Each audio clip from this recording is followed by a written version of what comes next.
Neste WT Update vamos falar sobre o dólar e como ele está se valorizando em relação às principais moedas do mundo. Vamos falar sobre o Japão e a política monetária que está fazendo a moeda se desvalorizar cada vez mais. Vamos falar também sobre inflação e bond yields. Então fica conosco.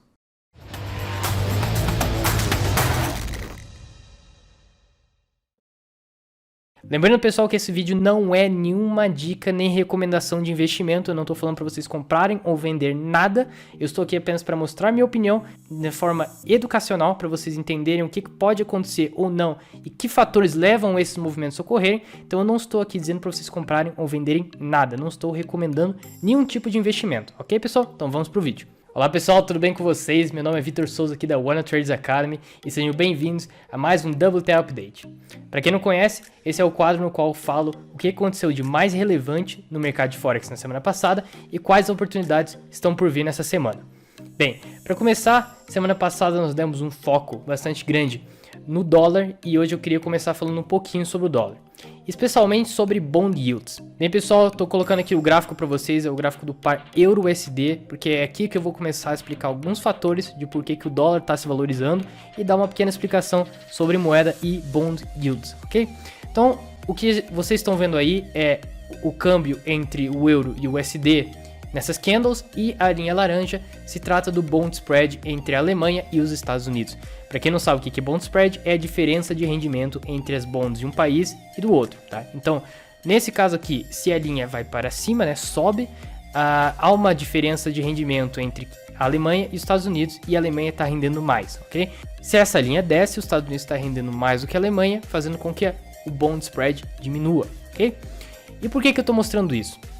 Porque é um fator muito importante vocês entenderem que a moeda em si não tem valor nenhum, né? A moeda de hoje em dia, chamada fiat currencies, né? Elas não têm nenhum atrelamento a algo para ser dado o seu valor. Ela é um reflexo simplesmente da oferta e a demanda que o mercado tem por essa moeda, ok? Antigamente, por exemplo, quando existia o Golden Standard, né? Quando o dólar e outras moedas eram pareadas a commodities, como o ouro, você tinha um valor intrínseco dessa moeda, né? Que era o ouro no caso. Então ela tinha algo por trás para justificar o valor que ela tinha, porque hoje em dia isso não existe, ela não é atrelada a nenhum commodity, a nenhuma pedra preciosa, nada. É apenas um reflexo da oferta e demanda que o mercado tem por essa moeda, ok? Então, o que leva a moeda a valorizar e a desvalorizar? É o capital flow, que a gente chama, ou seja, é o dinheiro que passa por essa nação, o dinheiro que passa por essa moeda para fazer ela inflar, né? Ou seja, se muita gente quer uma moeda, ela aumenta de valor. Se tem pouca gente que quer, existe muita oferta dela no mercado, ela diminui de valor, ok?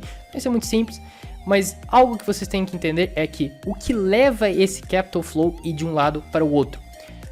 Um desses fatores é o bond spread, né? O bond yields, o rendimento dos títulos do governo, né? A gente pode chamar assim.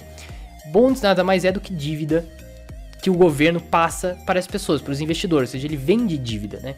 Então você compra a dívida do governo, ele te paga juros e depois devolve esse dinheiro no maturity date, né? Ou seja, quando ela matura. Então vamos lá. O que eu quero mostrar para vocês é o seguinte, é que a moeda, ela anda muito junto com esse bond spread, né? Por quê? Porque ele é um motivo do capital mudar de mãos. Então, a gente no início da pandemia, o que a gente viu?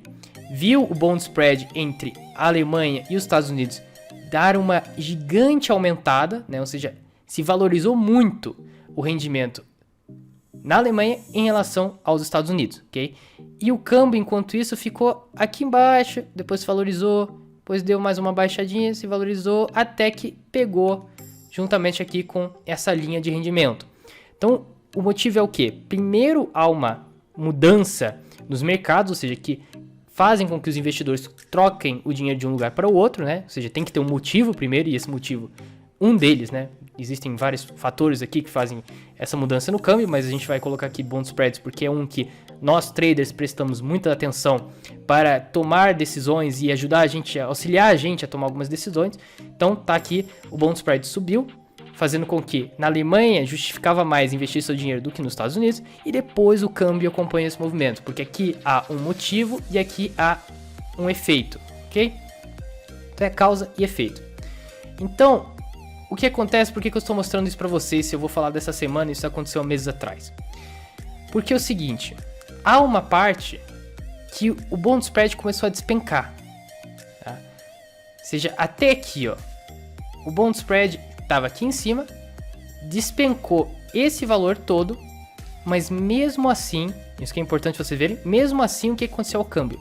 Ele se valorizou mais ainda, criando, a gente pode chamar, de uma certa bolha no mercado. Mas aqui tivemos uma micro bolha, podemos chamar assim. Ou seja, o mercado subiu ali por algum tempo de forma injustificável, né? Não existia nada para justificar aquela subida do euro em relação ao dólar, e as pessoas começaram a prestar mais atenção nesse par. Especialmente os big boss do mercado de Forex, ou seja, estamos aqui falando do Banco Central.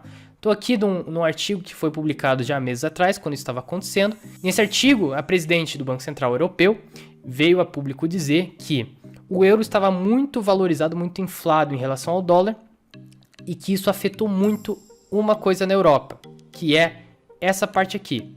A Alemanha, 70% das vendas são derivadas de exportação, tá? E a Alemanha é a maior economia da Europa.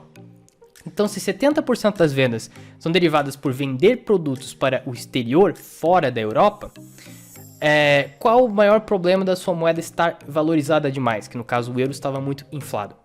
É exatamente que seu produto fica mais caro para as pessoas que vão comprar, que diminui sua venda e que diminui a produção do país, diminui o quanto o PIB cresce, diminui o estímulo de emprego, diminui tudo, ou seja, o capital flow daquele país diminui, né?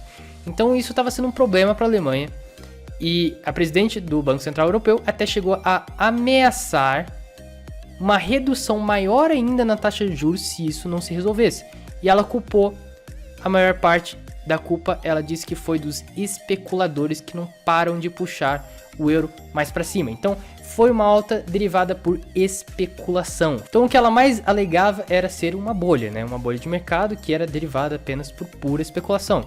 Então, a gente voltando aqui no gráfico, lembrando que bond yields não é a única coisa para a gente utilizar como forma para prever, auxiliar a gente a prever movimentações no câmbio, mas é algo muito importante porque representa o rendimento de juros de um país, né? Ou parte dele, né? Porque depois a gente pode considerar coisas como a inflação para a gente calcular melhor o rendimento de um país, mas isso é outros assuntos. Então a gente pode ver que o bond yield o bond spread estava reduzindo bastante, enquanto o euro ainda estava aqui em cima, né? Quando saiu toda essa informação que era uma bolha e que estava valorizado demais e não fazia sentido, aí sim houve uma grande queda, né? Existia um buy squeeze no mercado, que é quando os compradores, né, os grandes especuladores estão ali presos numa trap, né, uma armadilha, que quando o preço começa a cair, eles começam a se desfazer das posições, né? Liquidando essas posições faz com que o mercado volte ao normal e se estabeleça em pontos que façam sentido, né? Então essa bolha explodiu, né? Isso para explicar o momento que a gente está agora, tá? Então isso aqui foi um exemplo, né? Estava com uma divergência muito grande nas bonds e vamos explicar o que está acontecendo agora. Neste caso, vamos focar em dois pontos, tá?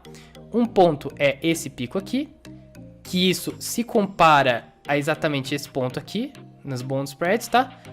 Houve uma grande queda e a gente está agora nesse ponto aqui.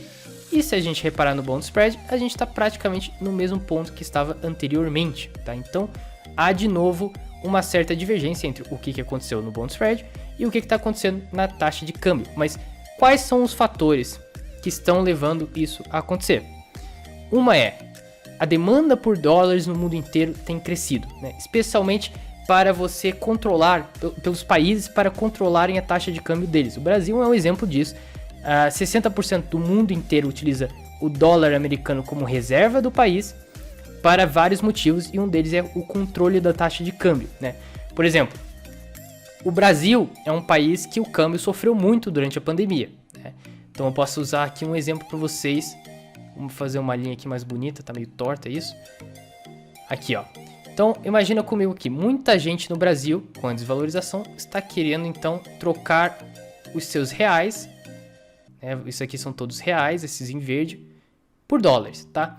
Mas como existe mais gente querendo vender reais do que há dólares no mercado, ou seja, que estamos os dólares, tem $1 para cada 4 reais, vamos fazer uma relação assim, tá?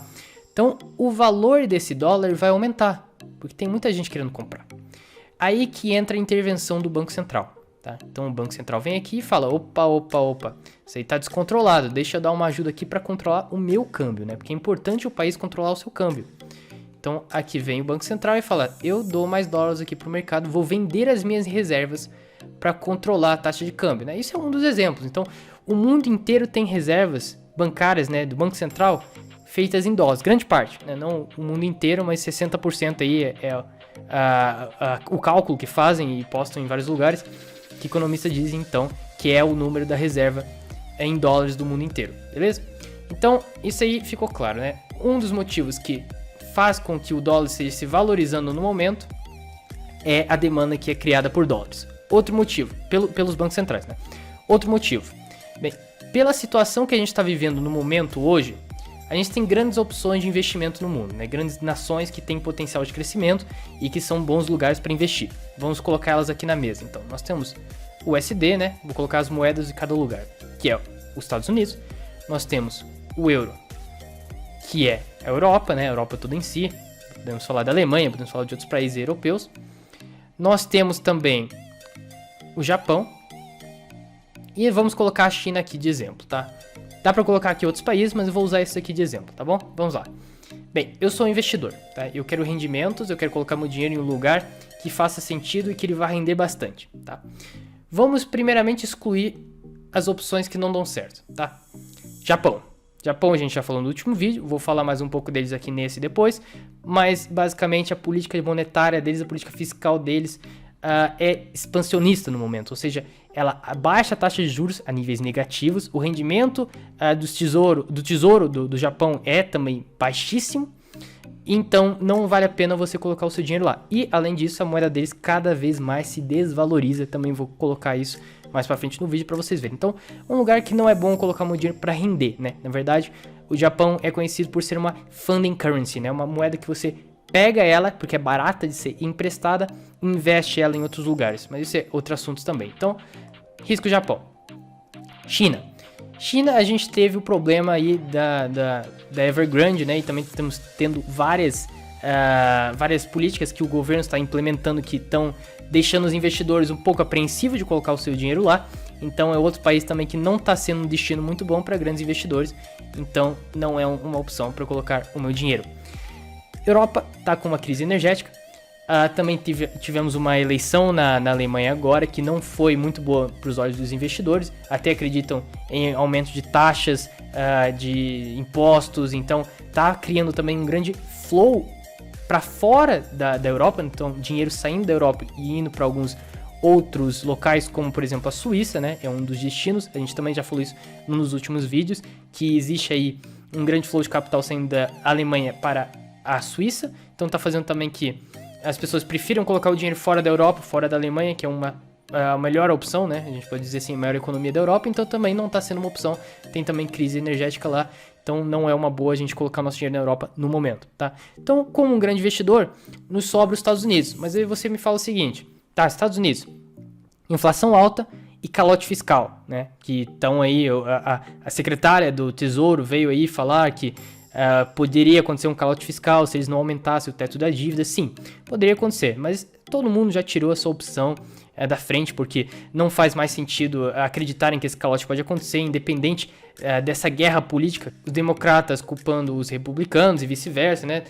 A gente sabe que tá numa guerra política isso daí, tá um culpando o outro, mas a gente sabe que isso vai passar, o novo teto vai passar, não faz sentido não passar, porque senão eles vão simplesmente estragar a economia mundial inteira, né? Porque, como eu falei pra vocês, 60% das reservas do mundo são em dólar. Imagina o efeito que isso ia ter, né? Também o quanto dinheiro que não tá investido nos Estados Unidos, que se um calote fiscal acontecer, né? Risk of default, que a gente chama, imagina o encadeamento de eventos que isso não poderia ocorrer. Seria uma crise mundial. Então, provavelmente vai ser na última da hora que vai ser aprovado esse novo teto da dívida, mas vai acontecer, ninguém mais duvida disso, né? Então, teto da dívida pro lado, a gente tem então a inflação. A inflação tá em níveis altíssimos, né? Mas existe muita credibilidade em acreditar que isso pode passar, né? Por alguns fatores que eu vou dizer aqui, mas vamos colocar isso também pro lado e vamos entender então o cenário atual do mercado financeiro lá. Com essa tremida que deu Evergrande nos mercados mundiais, as bolsas do mundo inteiro caíram, né? Especialmente a dos Estados Unidos também caiu, S&P 500, Nasdaq, tudo isso despencou. Então estão em números ótimos, estão em níveis ótimos agora de você investir lá, né? Com essa queda toda. Então temos aí stocks boas para investir, tá? Níveis bons. Bond yields, ok? Bond yields, ou seja, o tesouro dos Estados Unidos tá também crescendo bastante por dois motivos. A venda de bonds que ocorreu em massa por causa desse perigo aí que estavam dizendo que podia acontecer um calote fiscal e tal. Isso deu muito medo no mercado, deu pânico e as pessoas venderam bonds. A gente sabe que o preço das bonds é o contrário do rendimento delas, então se muita gente vende, ela fica mais barata e aumenta o rendimento. Então, o rendimento das bonds estão aumentando e é uma boa, então, para alguns investidores, em comparação com outros lugares do mundo, especialmente a Europa, Japão, é um bom lugar para você investir, então, em bonds. Então, mais uma atratividade para os investidores. Então, bonds lá estão rendendo mais do que em outros lugares do mundo. Tá, a gente pode utilizar a Nova Zelândia como exemplo, né? Também de um lugar que rende bastante, aumentou a taxa de juros e tal. Sim, isso é outro destino, mas isso é outro assunto aí que a gente vai falar também um pouco mais para frente nesse vídeo. Então, stocks em baixa, bonds rendendo mais. E agora com o tapering que está por vir, o Banco Central lançou a minuta agora, falou que pode acontecer em novembro, as pessoas acreditam que pode acontecer também em janeiro, fevereiro. Não importa, alguma hora vai acontecer, se não é no final desse ano, no início do próximo. E a gente sabe que eles vão colocar o pé no freio da compra de ativos no mercado, né? Quantitative easing, né? E vão tirar o pé do acelerador, então isso vai fazer com que os rendimentos aumentem mais ainda, né?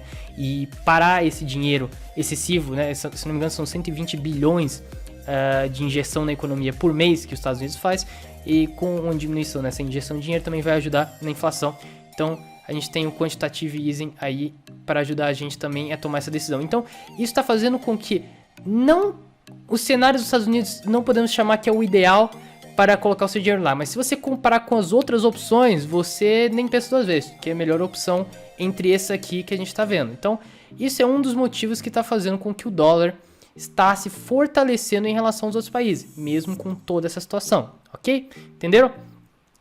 Então agora, depois de explicar essa valorização que o dólar teve, é interessante a gente explicar o que isso pode fazer, especialmente em relação à inflação do país, porque a inflação é uma preocupação, né?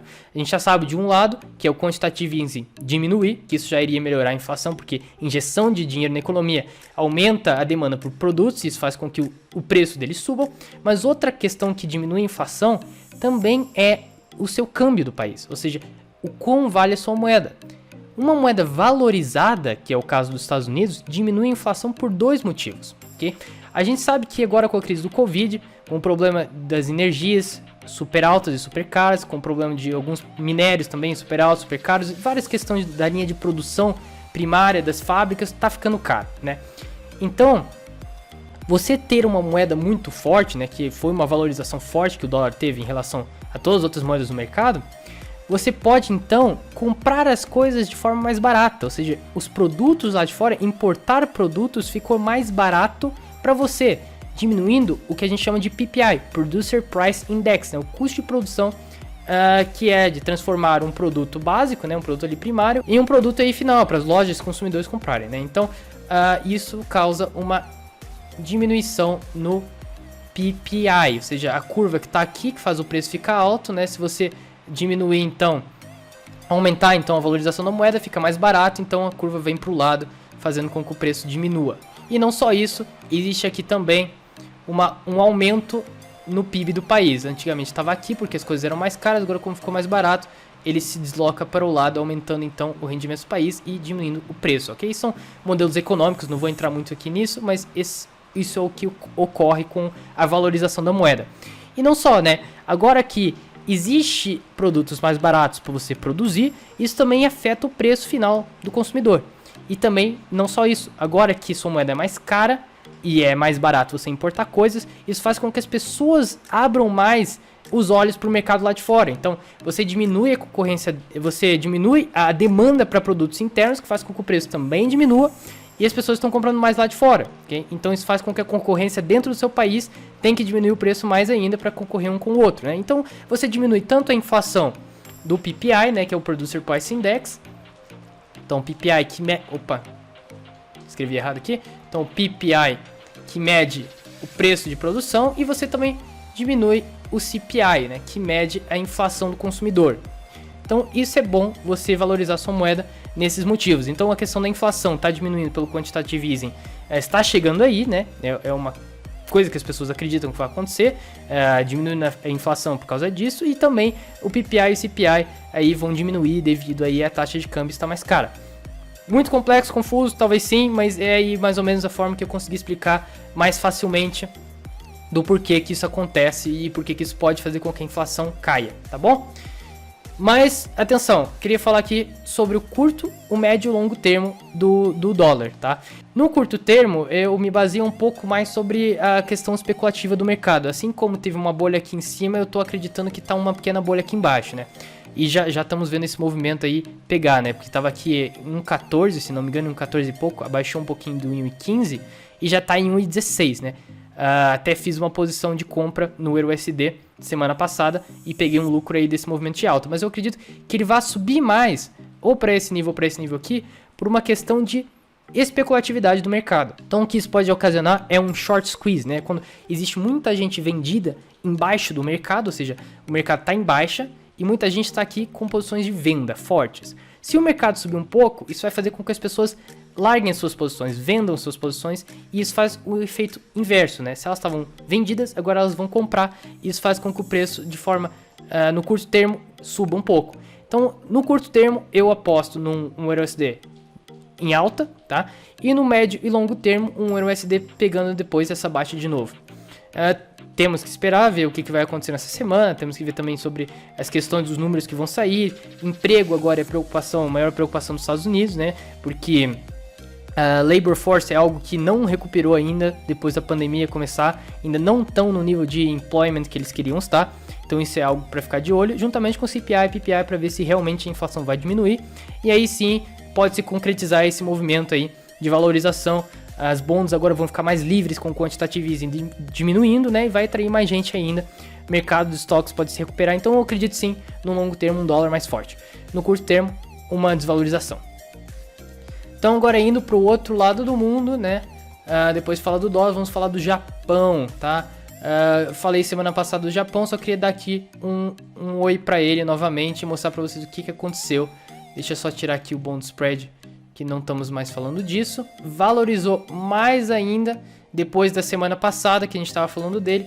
Vou ter que colocar no gráfico para vocês verem. A gente estava falando, ele estava, se não me engano, aqui. Hoje ele está aqui. Isso foi um movimento que aconteceu em uma semana, pessoal. Então isso é devido, como eu falei semana passada, pela política monetária do Japão, que não está nem um pouco perto de mudar, tá? Então há um Japanese yen muito bearish ainda.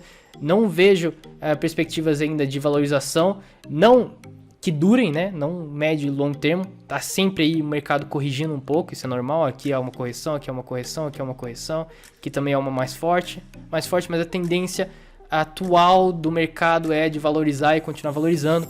E as políticas fiscais e monetárias lá continuam e vão continuar expansionistas. Então, só queria dar um toque para vocês que Japanese Yen ainda é bearish para mim e vai continuar sendo por um bom tempo, tá? Então queria passar por aí rapidinho. Também vamos mostrar aqui o NZD em comparação ao JPY, que o NZD, lembrando, a taxa de juros aumentou lá, então é um país que também está sendo mais atrativo para investidores cada vez mais, né? Os números econômicos ainda não estão muito lá, mas as bonds também estão se valorizando bastante, né? As bonds lá já estão rendendo hoje 10 anos 2,25%, que é um aumento expressivo, né? Eles tiveram uma baixa grande nas bonds e agora já estão nesses níveis, né? Se não me engano, é a bond dos 8 principais moedas do mundo que mais está rendendo. Logo atrás, se não me engano, vem a Austrália, tá ali até na minha watchlist 1,72%, e os Estados Unidos está chegando lá com 1,57%. Então a Nova Zelândia é assim um lugar que está sendo atrativo para os investidores agora, e por isso a valorização não foi pouca também. Aqui nós podemos ver, isso aqui era entre dia 5 e 7 de outubro, e hoje nós já estamos aqui. Estava em 76 o New Zealand Dollar Japanese Yen, e hoje já está em 80, batendo os 81 quase. Então está se valorizando e vai continuar se valorizando, na minha opinião, o NZD em relação a outras moedas, ok? E lembrando só rapidinho aqui, mostrando para vocês que o Japão, ele é um país que exporta muito, né? Então é do interesse deles manter a moeda deles barata, né? O que mais complica é a questão de comprar, importar produtos, especialmente eles ficando cada vez mais caros, como petróleo, carvão, essas coisas. Mas na questão da exportação, estimula mais a economia e pelo visto é o que eles querem. Se é essa política que eles estão implementando, provavelmente há um motivo muito forte para eles fazerem isso, né? Agora falando do euro, pessoal, aqui abri o gráfico, o par do euro GBP, porque eu gostaria de falar sobre a questão da comparação da política no Reino Unido e na Europa, especialmente na Alemanha, né? A gente sabe que é o coração da Europa. O Reino Unido está dando cada vez mais sinais de que vai aumentar a taxa de juros em breve, vai sim diminuir os estímulos que a economia está tendo, né? Que fazem a moeda desvalorizar, até já estão colocando o pé no freio pelo visto, e isso está fazendo muito com que valorize o GBP em relação ao euro especialmente, porque o euro, todo mundo está nessa expectativa de que alguma coisa vai acontecer, mas parece que a gente catuca ali o Banco Central Europeu e ele não faz nada, né? Ele pelo visto só aparece para culpar os traders sobre a especulatividade. Então, não vejo esse par subindo, não em longo termo, né? Algumas correções, como sempre, acontecem, mas eu ainda estou muito bearish em Euro GBP. E alguns outros pares também, né? Euro NZD, com a mudança então na taxa de juros do NZD, fez com que ele despencasse mais e mais ainda. Então é um ótimo par também para vender, né? Aqui, ó, essa queda muito forte que aconteceu há pouco tempo, e também ele já vem caindo algum, né? E Euro CHF, eu tinha falado no outro vídeo para vocês, que há um grande movimento de dinheiro para fora da Europa, né? E com destino na Suíça, e isso fez também que o par caísse bastante, né? Isso a gente pode ver aqui. Mas não olharia tanto o Euro CHF no momento, acho que esse movimento já aconteceu muito forte, não há tanta força para ele continuar, a não ser aquele pânico um pouco que deu no mercado por causa da eleição. Então era um efeito muito mais momentâneo do que contínuo e constante, sabe? A gente que gosta de procurar coisas que sejam mais realistas, que tenham um peso melhor na questão fundamentalista, e o Euro NZD e o Euro GBP parecem muito melhores para isso, ok, pessoal? Então vamos lá. Para a semana que vem nós temos algumas questões importantes. Já tivemos, na verdade, no domingo algumas, ainda tá domingo, né? Então o NZD já teve o CPI positivo, o que faz acreditar, então, a inflação aumentando, o que faz acreditar que é um possível aumento maior ainda na taxa de juros, que atrai mais capital nesse caso, então positivo aí para o NZD essa questão. Temos algumas notícias na China, é importante ficar de olho também, porque a China está com um grande problema energético, né? E também a bolsa lá, por causa da Evergrande, então tá uma grande confusão lá. Então, números econômicos piores ainda vai ser horrível para a moeda deles, então é bom a gente ficar de olho nisso, né? Temos também aqui o AUD com Monetary Policy Meeting Minutes, ou seja, vai sair a minuta do Banco Central, com explicações mais específicas sobre as ações que eles estão tomando e o que eles estão de olho na economia para as próximas tomadas de decisão, né? Temos aqui no GBP, ou seja, no Reino Unido, CPI, número importante também de ficar de olho. Eles não preveem mudar, mas é bom de ficar de olho, porque às vezes as previsões estão muito erradas. É aí que a gente tem também o PPI, o Core CPI e o PPI também aparecendo para a gente ficar de olho na inflação do Reino Unido. Aqui no Canadá, a gente tem na quarta-feira essas notícias todas. Então temos aqui CPI como CPI, várias formas de CPI, né? E também Crude Oil Inventories, importantíssimo a gente ficar de olho, especialmente para o par CAD JPY e o USD CAD, ok? Lembrando que o Canadá é um grande produtor de petróleo, então afeta muito a moeda deles, essa Crude Oil Inventories, né? Essa notícia. Daí nós temos de novo no final da semana o Banco Central da Austrália, que vai falar um pouquinho sobre se eles vão querer aumentar a taxa de juros ou se vão continuar como estão. O Covid lá tá pegando muito mal, vamos ver que números econômicos vão sair para ver se eles tomam alguma decisão da taxa de juros ou se vai continuar igual. Então é importante ficar de olho também no AUDI, que vai ter o Banco Central. E no finalzinho da semana temos várias notícias interessantes. Retail Sales no Reino Unido, nós temos também German Flash Manufacturing PMI, interessante a gente ver. Importante a gente ficar de olho o que está acontecendo nas fábricas, né, da Alemanha, especialmente depois da eleição. E também temos aqui a questão do serviço também, que vai dar aí uma direção para a gente no euro mais forte ainda. Daí a gente também tem Manufacturing Services PMI na Grã-Bretanha, e também nós temos no Canadá aí Core Retail Sales e Retail Sales. Então é basicamente isso, a sexta-feira acaba com essas notícias. Essa notícia aqui do final que tá em vermelho é uma tentativa, a gente não sabe se vai acontecer ou não. Então como essa notícia é uma tentativa e é bem na sexta-feira, muito provavelmente não vamos poder utilizar ela, mas sim vamos utilizar ela de referência para a próxima semana, mas muito provavelmente não nessa, tá bom? Então pessoal, acho que é isso o vídeo. Expliquei algumas questões aqui para vocês entenderem quais fatores podem mais interferir nas nossas decisões essa semana, né? Que operações tomar, que olhar a gente pode ter para o mercado. Se vocês têm alguma dúvida, podem deixar nos comentários aí que eu vou responder aí vocês. E não se esqueçam de seguir a gente aqui no YouTube, nas redes sociais, para vocês receberem sempre esse conteúdo relevante e a gente crescer como trader sempre. Então um abraço a todos, tchau, tchau e até a próxima.